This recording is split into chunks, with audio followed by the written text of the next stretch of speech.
Film study time. Mississippi State, Arkansas. This is primarily for the state offense.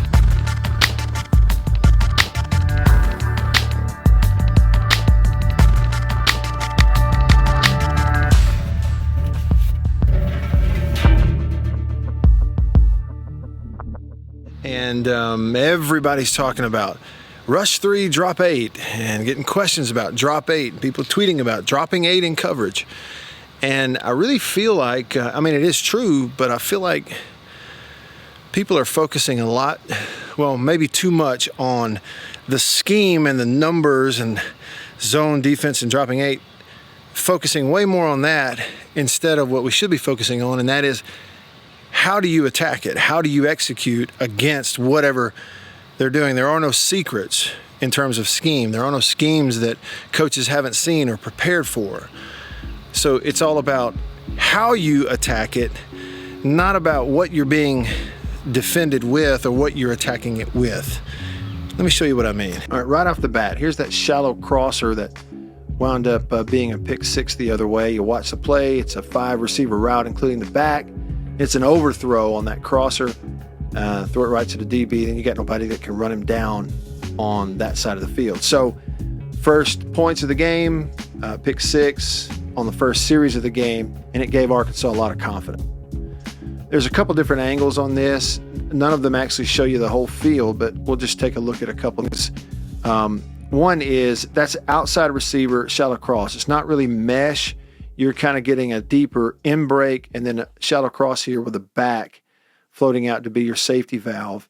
And, right off the bat, first quarter indications that everybody's dropping in coverage. It's a play where you see the corner to the wide side of the field lined up on the receiver, and now it's turning and just flying out of there.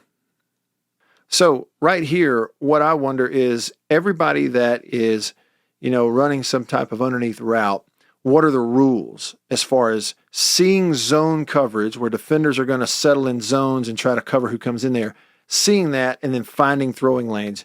The idea would not be that we're going to run across the same way and sprint across the same way you would against man, right? Typically you're going to find that throwing lane, sit down in that throwing lane. And this could be one of those. We don't know what the call is, but it could be one of those. Right here at this moment, the decision to throw this does not look like a bad one on 2nd and 6. It's just we got to drive it into him on his hip. Can't leave the throw high. The other thing is you wonder, okay, what is the rule for the receiver? Is he supposed to, he sees a defender on top in zone coverage, I'm supposed to float to hopefully what is the next window out here, between two guys? Am I supposed to get in this window? Or he's deep, I'm shallow, I'm going to settle over the ball and catch. We don't know what the rules are, but I know that he's continuing to run in the direction of a flat defender out here. But really the issue is the high throw. He just sails it on him. If you pump it in there on his hip, he can catch it and probably make a first down. The other thing, though, is that, he's running and elevating into a flat defender who's waiting on him. The read probably should bring you in here to the back and see what he can make. And you'll know that after this is when they had a bunch of completions, came out and hit the running back and probably talked about it on the sideline. I'll show you one more example of, from the end zone look of, wondering what the rules are about settling and finding throwing lanes against zone coverage. I'll just give you one example.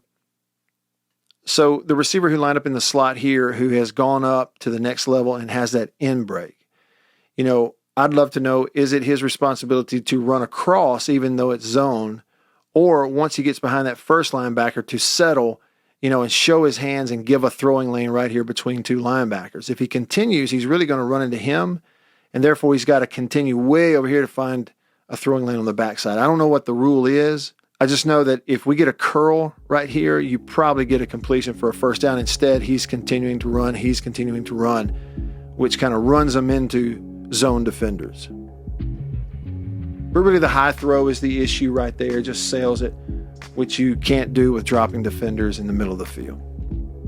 Here's a 2nd and 10 play out in the middle of the field early in the game. This is actually the drive that State scored on to tie the game. They put 2 safeties in the middle of the field. Watch the play. Everybody drops. They rush 3. You come underneath to the running back, and you don't make much. You get a completion, but you make a little. So notably, we saw a lot of that throughout the ball game, right? Everybody dropping this way, throws that come underneath, and they run up and tackle. What are you actually getting on this play, though? Let's take a look.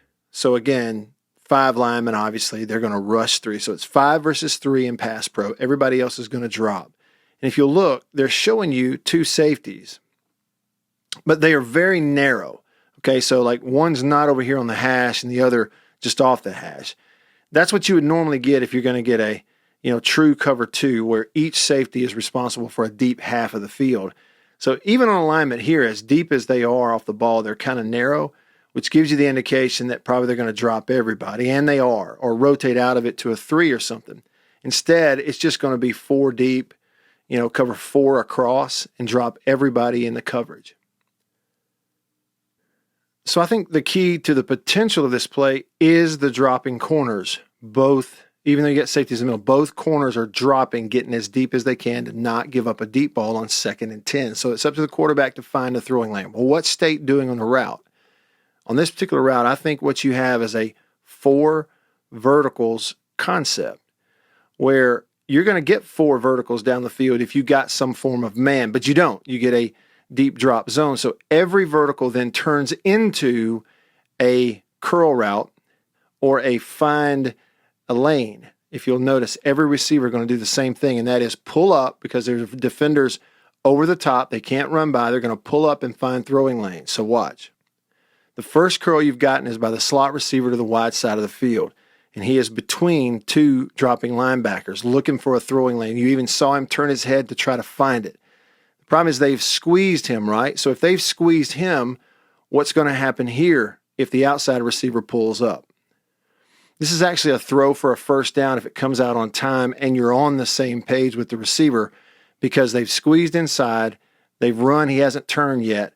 We can throw this to the sideline for a first down. The same thing is happening up here. Because the linebacker ran out, this receiver's looking inside to try to find a throwing lane. Linebacker floated. He's going to come behind him. He's looking for a throwing lane. And on the outside, you've gotten a receiver who's pulled up because of the corner who flew out of there. So even there, it'd be a tight window, but you might get a throw to the sideline that the linebacker can't turn and get to. But certainly you have one here. You potentially have one here in the middle if it's a good strong throw out of the reach. But with everybody dropping, and it is 2nd down, he elects to come back underneath to the running back. Exactly what the linebacker for Arkansas was expecting to get all night long, and got it, and they flew up and made tackles. So now you go to 3rd and 6, the very next play. And again, 2 by 2, ball on the left hash, single back.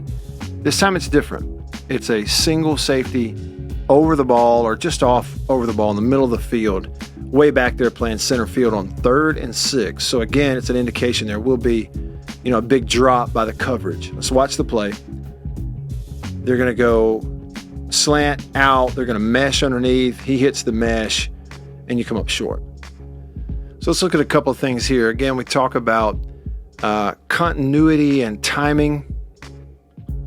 This is one where I think they give you a certain look pre-snap. It looks like you're potentially going to have man free with a free safety, which you would want, but then rotating and bailing out of it disrupts the continuity and the timing of the read. That's what I think is going on with the play. I'll show it to you here. So regardless of how it's called pre-snap, this is what it turns into. The dropping corner, you get a skinny inside post here, deep slant, looking for a throwing lane on the outside of the far side of the field. On the backside, into the boundary, you get a sharp 10-yard out route, 10 yards off the snap of the ball.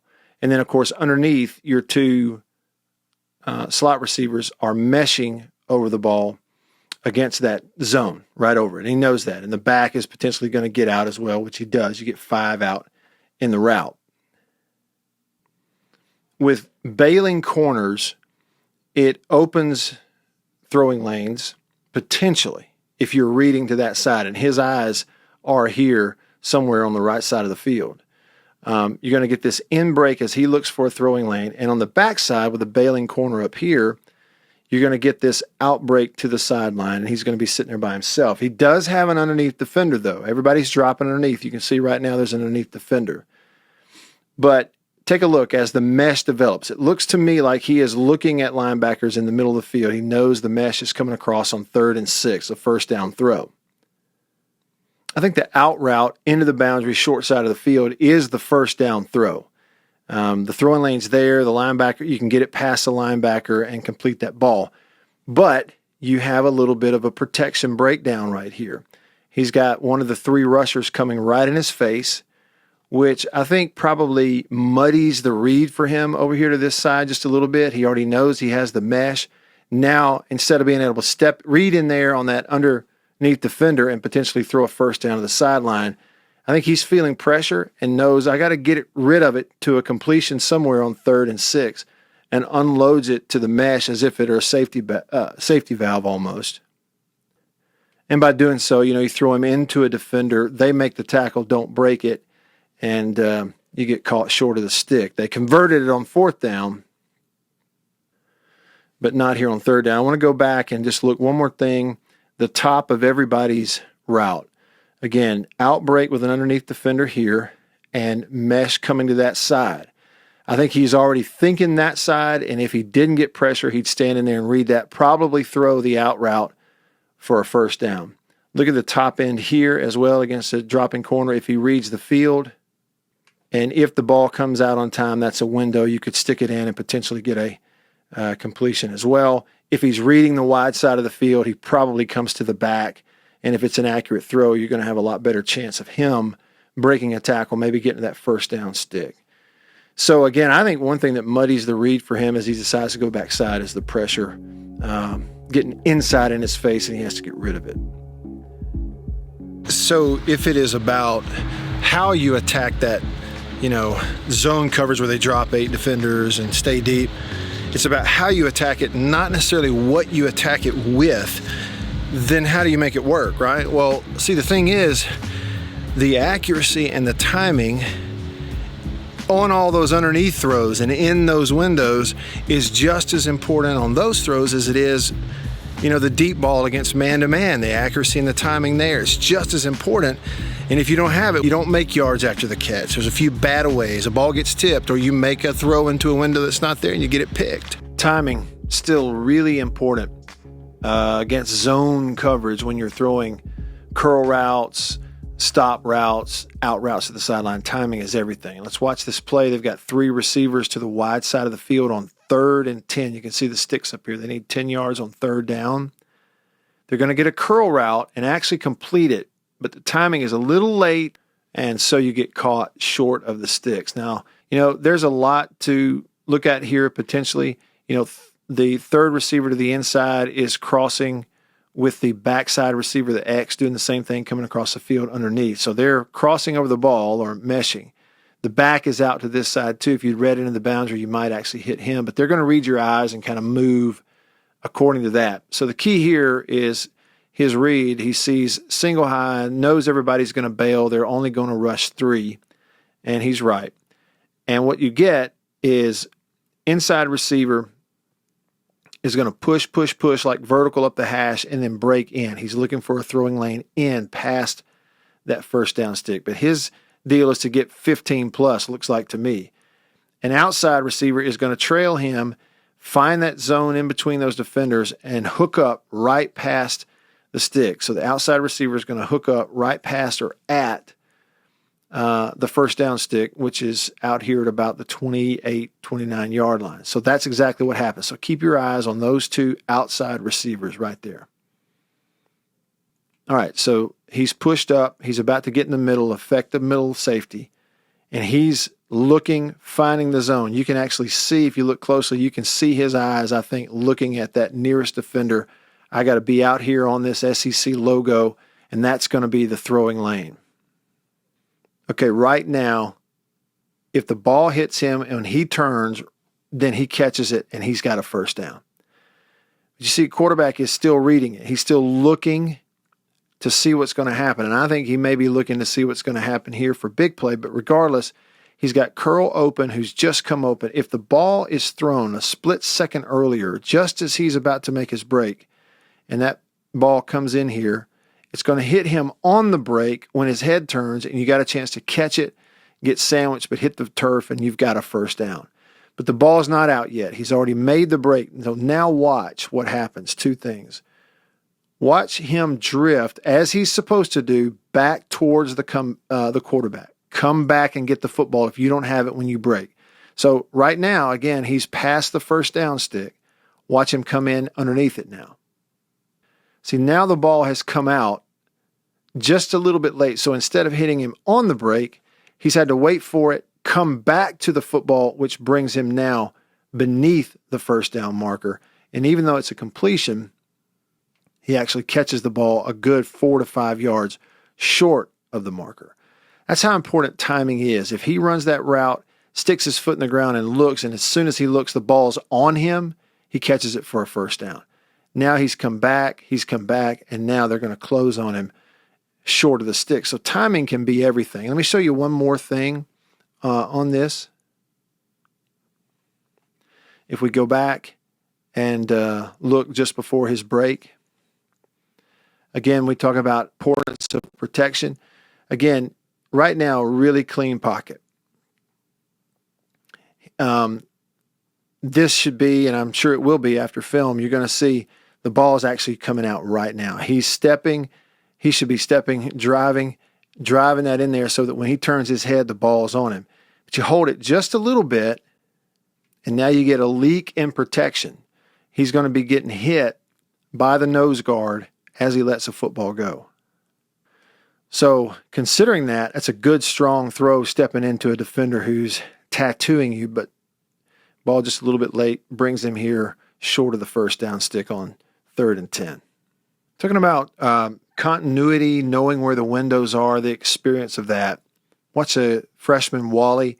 He's a third receiver inside, crosses the field, going to try to get behind the linebacker. Ball's in there, can't come up with it. You know, it's a really tight window. And, this is that 3 receiver route on this side where the second man inside will vertical and get out of there and try to affect the safety. The outside receiver will come in and try to find that throwing lane against zone coverage, whether it's hooking up or getting across to the middle. You see here, third guy's coming all the way across the field. You're kind of reading those underneath linebackers. It's a matter of, where do they drop and where are the windows that they provide for you to throw the football and finding them before you get hit. So let's just take a look real quick. I want to show you this. I think because the back swings this way, initially the flow of those underneath linebackers is kind of to the right of the quarterback. And I think that's what sends him the signal that we may get somebody open coming back the other way. He's about to get Osiris Mitchell in that hole, potentially in that window between those two defenders if he finds him. But it's almost like, he's ready for it to happen now and going ahead and pumping this. Now, when he does, it holds that defender there. They kind of stop. And potentially, if he doesn't come off of it, I think he's got to throw right in here, maybe in this window, potentially. But now he's decided to come back. And so this is a freshman who sees a linebacker, and he's got to decide right now and be on the same page with the quarterback. Do I stop short of this linebacker, let him come out here, and there's the lane on the inside? Or do I have to get around him and the lane's over here? Pretty obvious what the quarterback sees happening, and that is he leads him over here around behind the linebacker. If you look, I wonder almost right now if there's some indecision because of the drop of the linebacker. And he's looking at the eyes of the quarterback and can see here he comes with the football. I think almost maybe a hesitation here by the receiver thinking, am I stopping and curling up here? Or do I continue around and curl up here? Where's the ball going to be? It's only a split-second hesitation. Quarterback has thrown the ball in the window and now wants the receiver to come get it. And maybe that little bit of hesitation prevents him from getting there around to it. Now, this is a very tight window to the credit of the defense, but the ball is there. And this is a true freshman who's going to be a great player who probably watched this film and is told, you've got to make this catch. Third quarter, 2nd and 7, playing catch-up. 2 safeties in the middle, but 2 dropping corners. It's like too high, but everybody's dropping. including the corners. Let's see what we get on the play, and then I'll show you what happens. You're going to mesh in the middle. Garrett Shrader gets the completion right at the stick, basically, and easily makes a first down. So what's different about this one than some of the others? Not a lot, not at least in terms of design. Now, the one route we don't see completed is the backside. I don't know if it's post or go or out or what, but these are the routes we can see completed against this look. And that is mesh in the middle that they take just a little deeper, out route past the stick into the boundary, speed out, and then swing the back to that side as well. You have another option. And look what they get out of this. On the snap,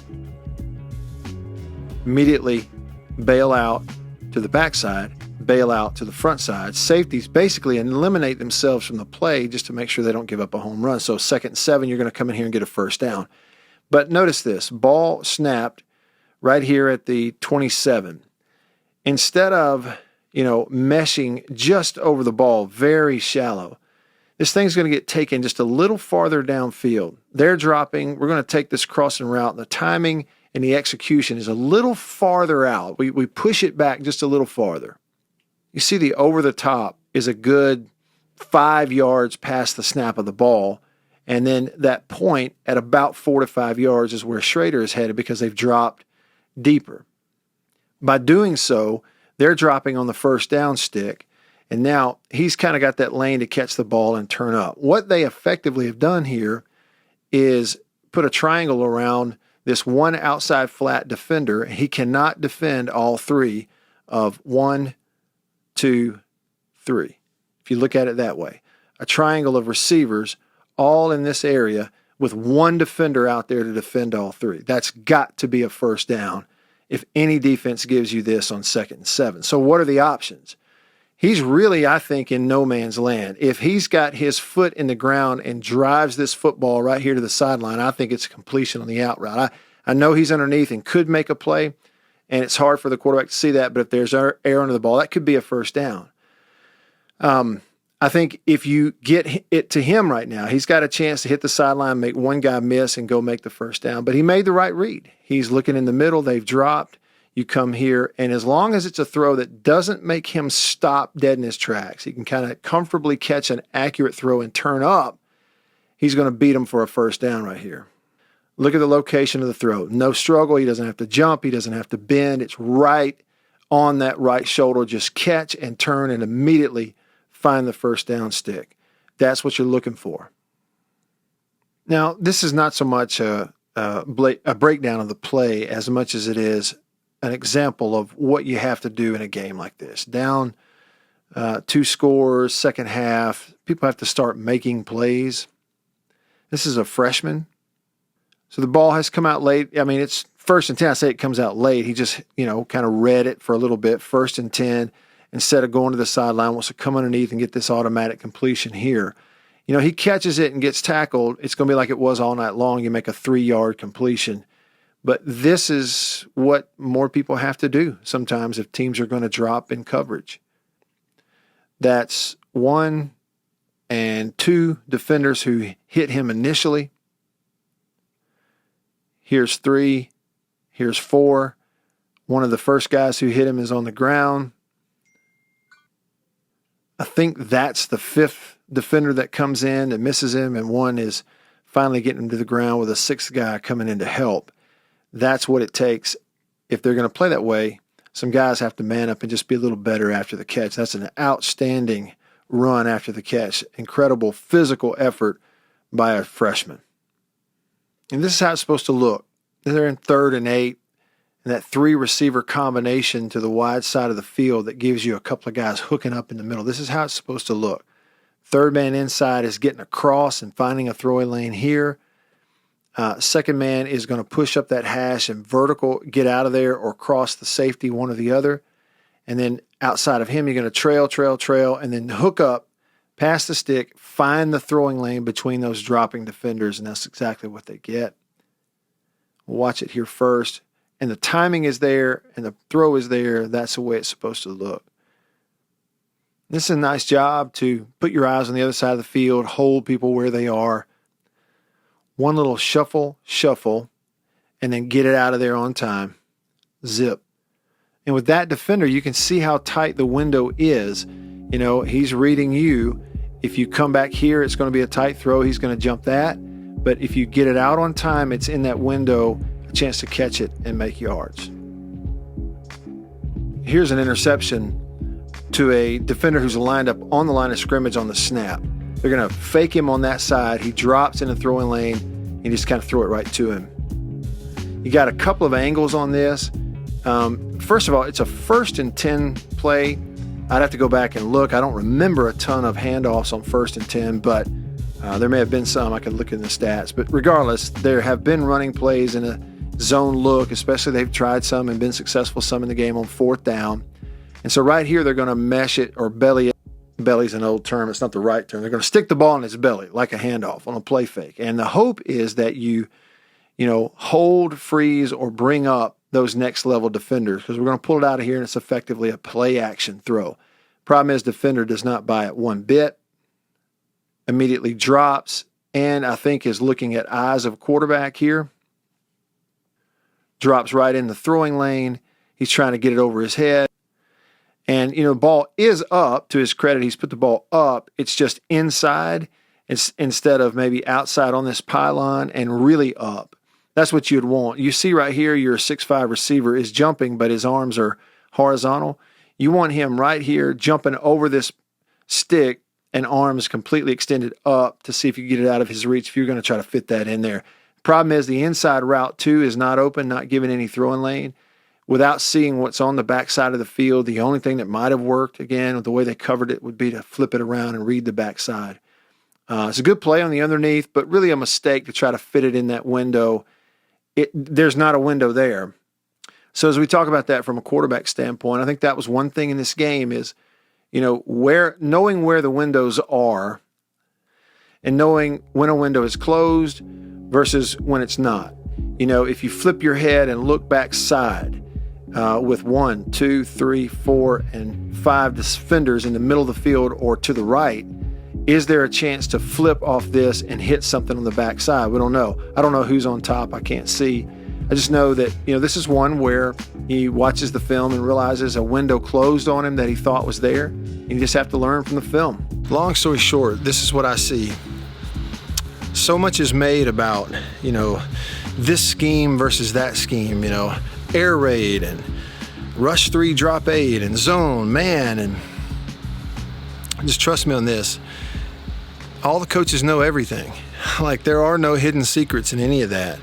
They identify it and can see what they're doing, 1 or 2 series into a game. And sure, there are chess matches within the game, but nothing's a secret. It is all about execution within the scheme that they're running. And just about every play in every offense is designed to work in a certain way against just about any defense if you execute it. And this was a game where one team executed their plan better than the other. It really is as simple as that. Thanks for watching, and I'll see you on the next one. See you.